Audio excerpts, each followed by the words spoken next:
We're back with part 2 of the Melbourne Pro Punters panel, looking back at Moonee Valley on Saturday. And as I said, Pro punters as in 4 punters. We're there for you, punters. Any issues you got, send them in and we'll go into bat for you. Try and get the minimum bet reels up, all that sort of stuff. I tried to put through anti-breeders and owners, but Juppy and Potts out of Albany, but we're pro punters.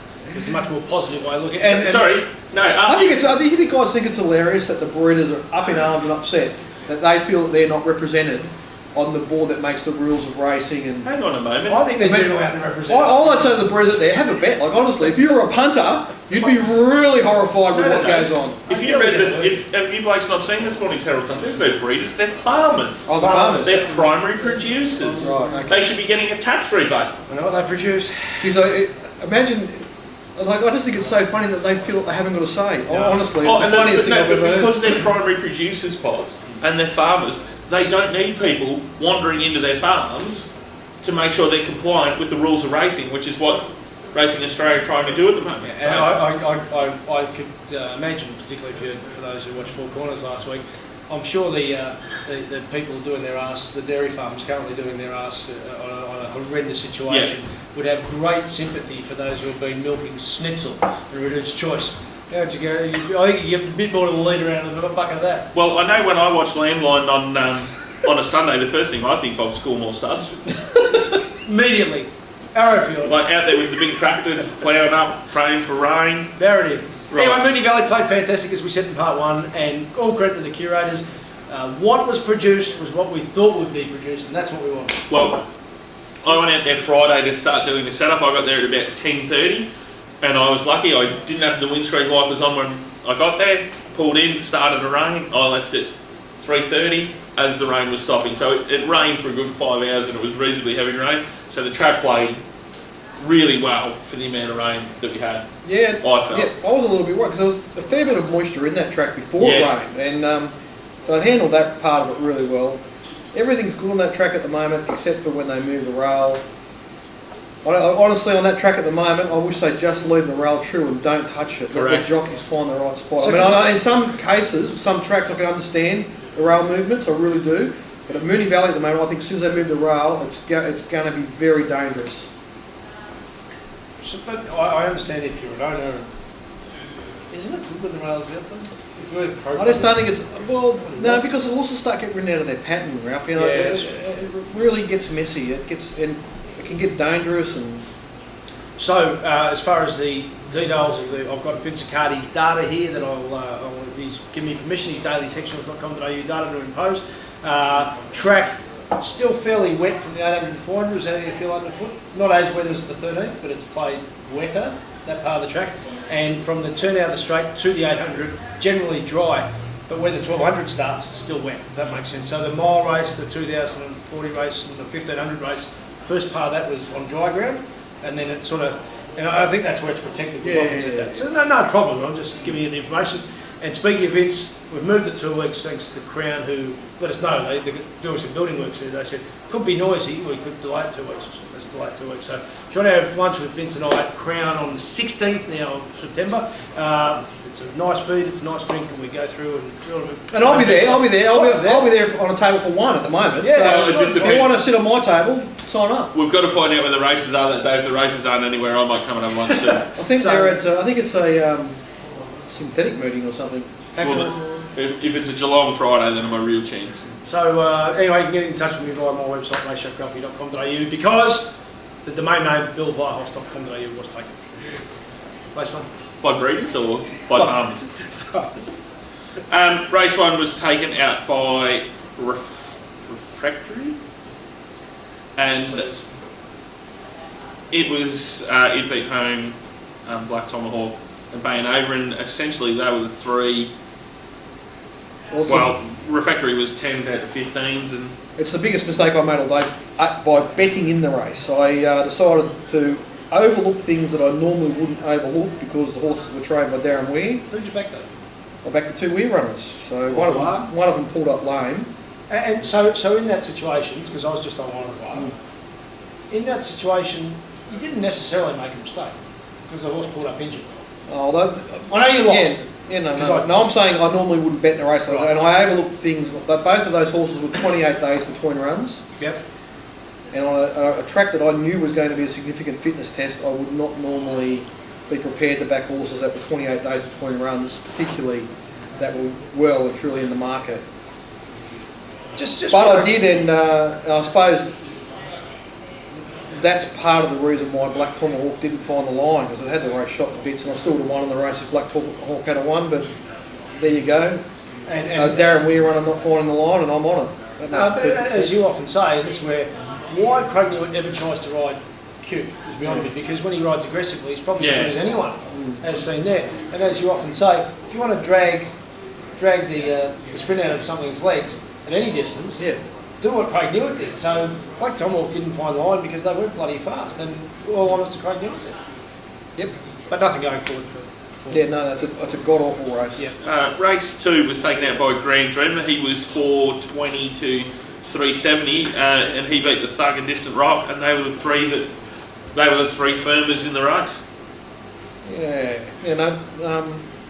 the more I looked at this race, the more I liked Grand Dreamer, and the more the Darren Weir runners drifted, the more I liked Grand Dreamer. So, it was his race to win, and the Thug running second probably says a lot about the race. But he's got all right. He's not finished, Grand Dreamer. He's he's going to come there. He's capable of because he can get out the longer journey. So there's probably races for him over the spring. You know what I mean? You know. When things down a bit, particularly towards Cup Week, there's a lot of, mediocre races there in the 1600 to 2000 metre range for a horse like him. So one thing worth considering with Grand Dreamer. So that's just his second prep with Roberts Merton. Yep. So I like saying new camp, new horse in that respect. He's got a lot of wet track wins in his CV. There's a fair chance he's much better on the dry track. Yeah. Now, if that's the case, he can win a lot more races and really go through his classes. And why I say that is because against the Bandit and Crocodile Rock that we haven't seen, the Bandit went on with it, and he's probably got more to give. So I think actually he managed to come second in two pretty strong Sandown races on dry tracks. So I'd be sticking with him in there. I think the other horses that could improve were the ones who didn't run a place, and Miss Denny and Archine, because they were only second up. But as you said, once they got into sort of wonders and made me even more confident with Grand Dreamer. And where was it? 3-4 wide in the perfect spot. And when people say, he's covering ground, it's the perfect spot. And Dwayne Dunn rode the perfect race. It was a perfect ride, yeah, absolutely. Race 3 was taken out by Catch a Fire for Damien Lane and Hayes Camp. 760 best top flux $7. Drifting favourite was? The drifting favourite would have been Frenchimation $3.30 to $5. Yep. Yeah, it's just a typical mares race. You know what I mean? There's nothing to talk about here. Like Catch a Fire probably had the strongest form in the race, but she was first up, and she should have a first up profile, but she just beat a miserable group of mares. So I've got nothing to say about it really. I think she was short of fitness, and I think the market letting you on said that. Perfect lane ride. The leaders collapsing meant the conveyor belt was ideal, and French Emotion in Shitsville. So I think French Emotion will greatly improve off that, because what it did in the summer was pretty good, and the Waller Cantons that have been doing that. The Rock Alicia's may improve too, not being three-back defence, third defence. The difference was it was barrier one and entitled to be there, but it just would be better for that. I mean, the result I really wanted in the race was Foreign Affair. I've got the right race. And she's a mare I've got no real opinion of, but she was just fit and was going to map in the right spot, which was up and off in the 3 wide lane. So that says everything you need to know about the race. It's almost a midweek standard race. Race 4 was taken out by Sweet Sherry, who was a 650 chance, 680 best tote, who beat Tantat Beauty, Motown Lil, and Zamzam, who was 350 to 320, ran fourth. I like Zamzam here, but she did things that are good signs for a prep. That didn't help her on Saturday. She jumped too well, travelled too keen, and didn't find the line. And so this race is almost worse than the previous race. The only saving grace for it is that they've run better late sectionals, so it's not much good. So one of the things you can really get out of seeing the breakdown of the figures is the difference between speed and positioning. So as Pot said, Zam being up on the speed is not going to suit it. I reckon the stable at first would have been headless because I don't know what's it doing there because we're teaching it to stay, all that type of stuff. But it is a real apples to apples, and ultimately when it comes to maths, you can't argue about it. It's not opinion, it's fact. Had Zam that led race 4 been in the catch a fire race, at the 800 metre mark, it was leading race 4, it would have been 9 lengths off the lead. That's how much slower race 4 was and how uncertain it was. So it was effectively an 800 metre race. So for that reason, I don't think we can get anything out of the race because, as we often say, nowhere to hide the fast time races and slow time are indefinitive. The reason I'm not criticising Damien Lane for taking ownership of the racing thing is because my only point of difference with Vincent Ralph, and I've never discussed it with Vince, it's something I could discuss with him, is that the mathematics side of it, yes, I absolutely agree with. But the part that's an extra component that I think needs to be added in is that the horses are natural herd animals. Yes. And they have a natural place in the herd. Yes. And there are horses that like to run at the front of the herd, yep, the ones that like to be in the middle of it, and the ones that like to be at the back. And a horse like Zam was completely uncomfortable being at the front of the herd. So that to me that makes it very hard for the jockey. And I'm just using that as an example because there are hundreds of examples. I don't think when you're talking about speed and position, where a horse on speed could easily be on pace or in front in a race, but then they're not because the horse is uncomfortable. So anyway, just to clarify, you're not criticising Damien Lane. No, it's not. That's what I'm saying. And that's where I'm talking about on this occasion, the difference between position and speed. Yeah. Is that the horse just took him there. Yeah. So instead of stupidly fighting it and reefing it, yeah, he just said, "Well, you're comfortable there." But so it was what happened around him that was the difference. Yeah. He would have. I no doubt he would have loved to have been sitting back 4th, 5th, 6th, cruising. Yeah. And then that fits your herd animal component. Yeah. But it was just the reality of other horses doing nothing. Yeah. No disagreement in that race. Yeah. I'm just saying, generally speaking, there are times when, say, if I use there was an example you gave once ages ago, but Yulong Baby. It was a great I'm saying the problem for Yulong Baby is it's just not comfortable being in the front half of the of a pack. And race 5 was the Nissan Mackenzie Stakes, where Ken's Dream was 2:30, beat Jam Ready, and Frossel ran 3rd. Yeah, well, this is a good race. This is the best 1200 metre race of the day. The format of this race, even though there's not many runners, will be reliable, and I would think Throstle's the horse to follow on the card. He was the one that I would think all three are, and the other reality was Verstappen. And look, you can update your synthetic turf stats, but the horse didn't turn up, so it doesn't mean that he wasn't beaten because he went on the turf. It had an issue, but ultimately, if you stuck to your guns there, you would have been rewarded. Ken's Dream was terrific, late drop off, and I think that is attributable, by looking at the figures here, to a big tick to give to Dean Yendall, who didn't wait around. Take off, and Dan Reddy also was a late drop off. So when I say that, Ken's Dream, 40th best last 600 a day, 29th best last 200. So that means he's got more to come. And Dan Reddy, who was first up, 19th best and 39th best on Vince's figures. So, and ultimately that's not an opinion, that's again fact, because last 600 a day, last 200 a day. So both those horses were really elevated. I agree with you, the Throstle. So small field, but I don't think there's any reason to doubt the quality here. No, I'm a bit worried. Ken's Dream's still in his first prep, so he's a bit of a. I'm not sure about him, but Dan Reddy, yes, I'm sort of near the right race, but yes, but Throstle has got a lot to come. I think all three of them have got talent though. Yep. Race 6 was taken out by Queen's Horse. Bold Sniper, best paid $8, top flight $7, beat Pin Your Hopes and Yulong Baby. I think the feature of this race and the Royal Rapture race is probably the two best performances on the day are from horses that of limited quality that were really, really fit and have got runs that suited them. So Bold Sniper's gone well in a race that just worked out perfectly for him. He's getting better though, his manners are improving, and when I did the form for this race, I couldn't believe that I found him and went, oh, geez, do I really have to find you? But I couldn't get away from him, and it looked a good race for him and he won. So I sort of probably a bit regretful that I didn't stick with my original price, because when I first did this race I marked him as short as 3 to 1, but I found What'd you have Yellow Baby? Well, in the end, I ended up Young Baby 3-1. I swapped them, and Bolt Sniper 9-2. So I played her each way and heavily the place. What staggered me, and probably for a lot of the reasons you said, and I priced Bolt Sniper okay. The pace was really good. So I think two things out of this. One, I saw Brendan Poots, mate of mine, did this proud. He said Yellow Baby traded $1.08 with the two.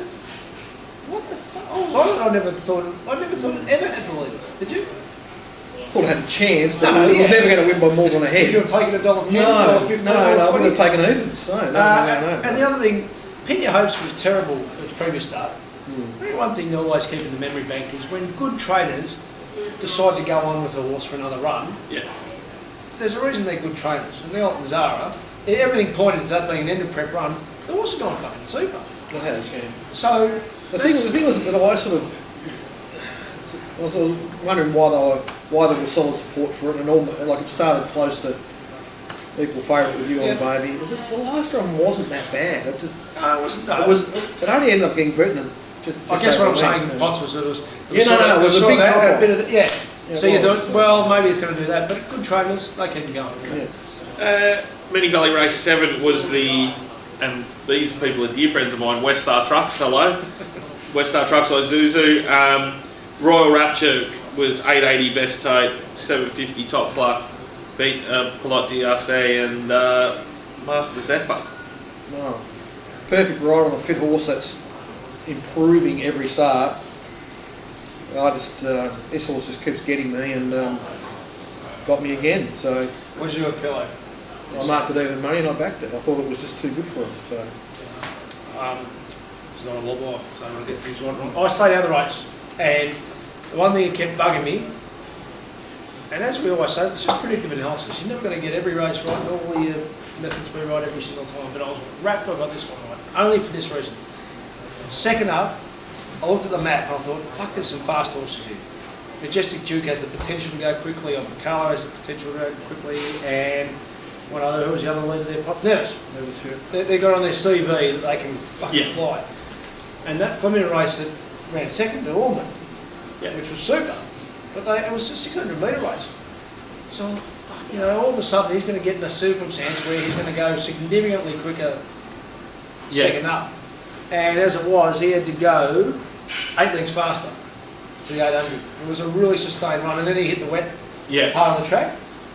So I would say that punters who did take their money, I would butter up, and I'll be definitely on it next start, because to me that was the great come on run fitness was. I agree with every word you just said, Ralph, and I saw that prior. I just didn't expect Royal Rapture to go that good. Yeah, so he's beat all the other horses. Yep. Royal Rapture's put a hole in him, but that's based on that horse improving and fitness. And I pilot to say, I'm not giving up on him, and I will be keen to find him next start. Third place Scatter Boys, Mr. Zephyr Yandel rode it for Weir. Didn't Yandel ride Majestic Duke? Sorry to be no, but I think no. Top Sport has. No, Luke Curry rode. You're entirely right. I'm thinking a Benalla Cup in 3 or 4 weeks. Oh, already, I think. Benalla Cup Day's on the grand final Friday, public holiday. So he might be able to have a fortnight into that, fortnight into the grand final. Geez, Juppy, I think you've been a bit low. The Masters, sure, win that race on the way through. That's what I mean. He's an interesting horse. But the thing is, Weir seems to have so many talented horses. I reckon he'll have before. You're probably right the way through. Geelong Cup. Yeah, a race, he'd be perfect in a race like that. He's a pretty good horse. He's a good Moonee Valley horse. The Moonee Valley Cup would be. Yeah. There's a race. And the other one. This so horse. Don't take him to Gun Bear, is what you're saying. To the Gun Bear Cup on the same day, plus we can aim a little bit on. This horse could be massively underrated this day. Back in the field here, midfield. Look at the bloke who decided to ride it first up to Swarkadelic. Last prep was its first prep of significance in Australia. Kane was a pig of a thing, and I think he came from Germany, and Aaron Purcell took ages to get going, tipped it out, and then I think he won 4 races last prep. Yeah. He was able to adapt to slow paces. He adapted to a couple of really fast run wins, and that Moonee Valley race that he won, God bless it, when McElroy rode it a treat, was really the precursor to the Adelaide Cup, the There's enough in that to say, don't be surprised if he improves again. And that race was where that trainer kicked off St John. Yeah. Unfortunately went a miss, but had some real potential. He could be one of the real level now. Yeah, same again. Moonee Valley Cup sort of horse. Yeah. You know. Race 8 was taken out by Heatherley, who was 340 into 290, beating Fedora and O'Malley. Well, this is a good race for the jump out watchers, because she didn't jump out very well last prep, and she was dreadful first up at Sandown last prep when they were trying to get her to settle.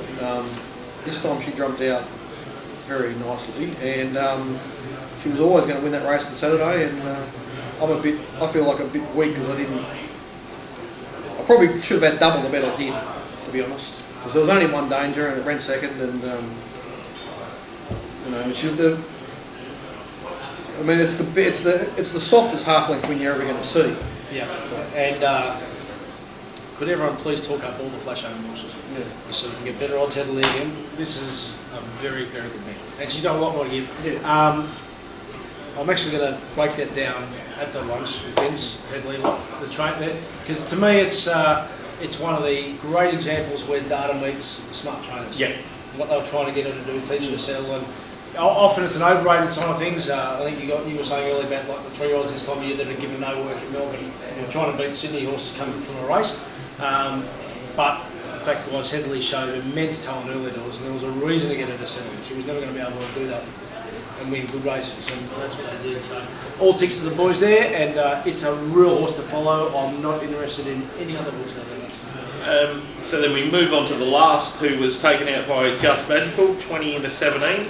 A real poor result for bookmakers.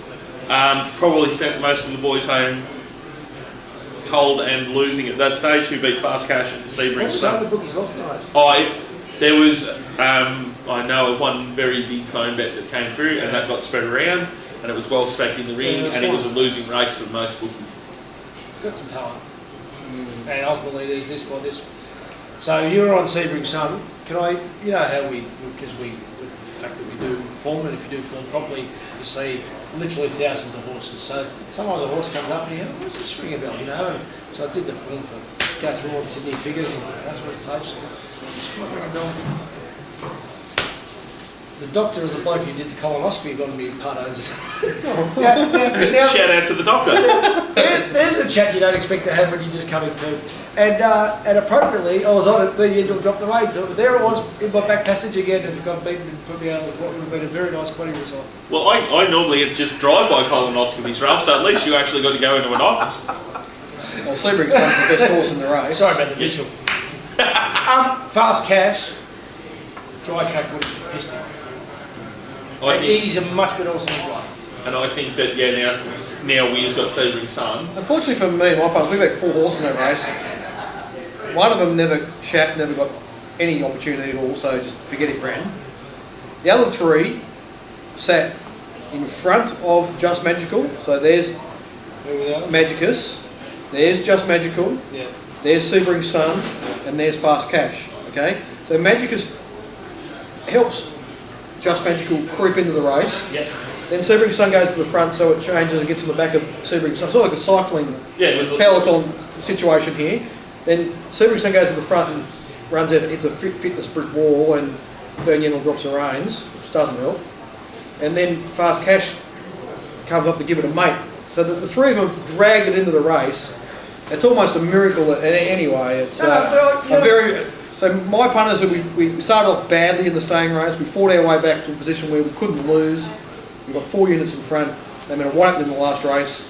We had 3 good opportunities to finish the day really strongly, with making a big result with Sebring Sun being the best of them. But sadly, it wasn't to be. Just quick, so you touched on something there. So Michael Walker that had us vomiting recently on Majestic Lass. And there he was. So he's a very good jockey, but on a favourite, he rode that terribly. On a 17-to-1 shot, he rode it perfectly. Meanwhile, 2 of the blokes you said that were riding wide with momentum were Oliver and Williams. That to me is a good example of why you're entitled to ride rugby's for luck, but you shouldn't be riding favourites for luck. And the best jockeys are the ones who don't look for luck on favourites. They give them every chance. Now, ultimately, the horse that had the perfect run and got the breaks won by nose, but give me the horse with full momentum every day of the week. The other thing that was really interesting out of that race, a really good long-time subscriber of yours, Potts, and a very valued member of the chat room, Benicio, was out there on Saturday, and him and I were having a chat, and he was talking about, like you suggested, take the $7.50 Magicus on Friday. Well, that's what I took. Did they bet better than that? No, that was the course. And then he's just going, like, this thing's 5-2 and hard, and when it was sort of a couple of races before that, when I sort of had another look, and he goes, and during betting, each time it got to 360, it was taken and back in it came. And it was really interesting that those early assessments were that wrong. Well, because it was an emergency jumping, they often do that. True. They often get the emergencies wrong, so they don't put much effort into it. Look, it was a race that was going to be high pressure. Yeah. We'd seen throughout the day that fitness was an advantage. Magicus was the fit horse in the race. Yeah. It mapped to be in the wide lanes. Craig Wynn rode it perfectly. Unfortunately, that horse has just got either had an issue or it's got a chink. Yeah. So, because even though I was happy to take $7.50. Yeah. But you weren't happy to take 5-2. I didn't even make a top pick because it wasn't. It's sort of done the same thing a number of times in a number of different circumstances, which said that to me is indicative of a horse that's just got a chink, to use one of Mark Lamborn's. The robots on a bad day. Because you actually just reminded me of one thing, because just Magicus was your box ticker, weight drop, Williams, Waller, won at Mooney Valley, Zam stakes placed, won twice at Mooney Valley, Damien Lane, and they smashed them and they lost. So maybe they haven't read a rare that day. I'm not so sure about they found Grand Jury, no? They did find Bold Sniper to some degree. They certainly found Ken's Dream. So you reckon? I'll tell you now that as far as the other big pros go, I've never ever seen a quieter day for the bigger pros. Stand by this Saturday. Potentially, but like there was very, very minimal business from the pros in the ring. Now, just one other thing before we go, we wrap up part 2. David Rees-Jones, Carlton champion. Was there any real reason to troll poor old Ralphie after he was home from the footy by that stage? Very, very sad that such a great man like Rees decides to put on Facebook, car park's empty, all the Melbourne supporters off for snow, aren't they, Ralph? And that is why David Rees-Jones is beloved at Carlton. Yeah, I love him, he's great. He did it, he's telling us to take 30 seconds. We got him on the Sunday footy show, this is how I know, from 10 years ago. We started a new segment called Blokes I Whacked. We got 2 years out of it. That'll do us for this week, punters. So we'll hopefully. Didn't we have a Twitterer that wanted us to nominate our best 3-year-olds or something? Oh yes, we did have a Twitter question. I forgot all I about don't want that. anyone watching the show thinking, what happened to Mike? Haaland in Melbourne. Is it Haaland? He said, "What's the best 3-year-old 2 into 3 going forward, except for extreme choice?" Well, can I pin my flag to the banner early? I nominated my best 3-year-old about 6 months ago when I said Flying Artie will win the Cox Plate. I'm not going to back away from that now, and I've backed him already. So Flying Artie for me. No, I haven't seen him where he's at, so hopefully he's in order. But Omne Sword made a fool of Russian Revolution in a barrier trial in Sydney before Russian Revolution come down here. So I would think she's a filly that's going to be very easy to place, and I don't think she'll be getting beat anytime soon. Is it called Haaland? Is it mid-price as well? About second or third? Harden from Melbourne, and the Star Turban from Sydney. Speaking of Haaland, it was the second choice of name for the firstborn son there, after my personal hero, Colonel Harlan Sanders. There it is. Anyway, punters, things are all heading up. Some good months of punting ahead. Things are perfect. Let's, if you're not on board, get on board and enjoy the spring. At RT Ralphie on Twitter, racetrackralphie.com.au. Head to One to Follow to grab Potts' stuff, and you'll just see me loitering around the betting rings of Victoria. So Go Blues. we'll see you there.